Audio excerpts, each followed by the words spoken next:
The Minister for Tourism and Culture, Ahmed Nkeba, said his ministry will disburse $100 million to support businesses and institutions within the tourism sector across the country.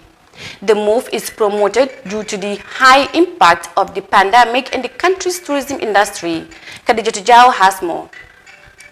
Speaking during the press conference on Wednesday, Mr. Ba told journalists that the coronavirus came unexpectedly and it has inflicted serious damages on the social and economic lives of people. Honorable Ba said people should learn to live with the virus because the borders will open soon for the 2020-2021 tourist season. And I always believe that COVID is here to stay. COVID is here to stay as what cholera did. As I said, when cholera came to the Gambia, Hassan, was it in 1869? When cholera came to the Gambia in 1869, the then colonial government took some measures to make sure that not the whole country was affected by this sickness and this disease. When we started working on COVID-19, we went back to the archives and we saw some of the measures that were then engaged or taken up by the then colonial government. The African Development Bank, in its Regional Economic Outlook report, indicated that Gambia tourism sector will be the hardest hit, with arrivals set to decline by 28% from 2019, for a loss of $110 million in revenue and 20,000 jobs.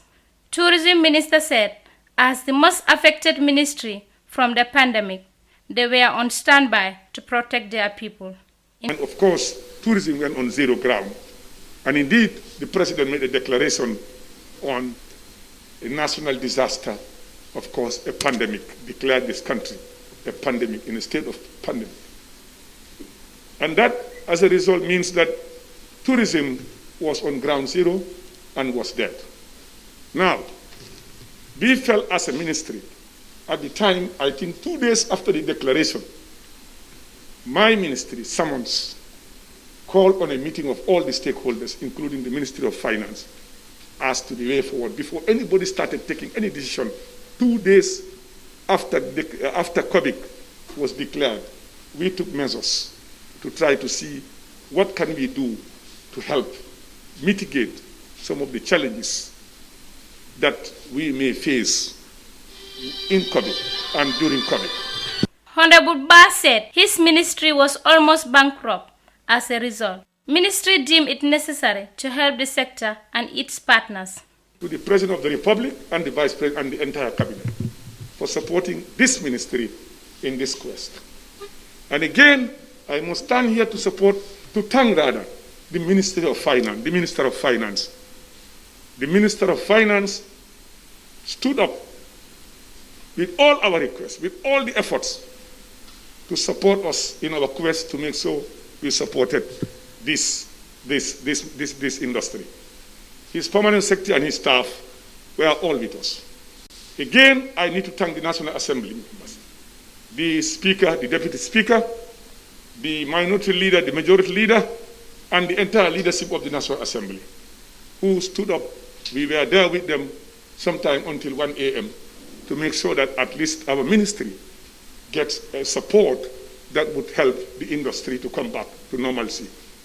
The beneficiaries include Fajara Skills Development Center, National Center for Arts and Culture, tourist taxi drivers, hairdressers, Senegambia and Kotu market vendors, among others. iAfrica TV, Khadija Tujao. Due to the impact of the pandemic, $100 million is to be disbursed to the tourism sector.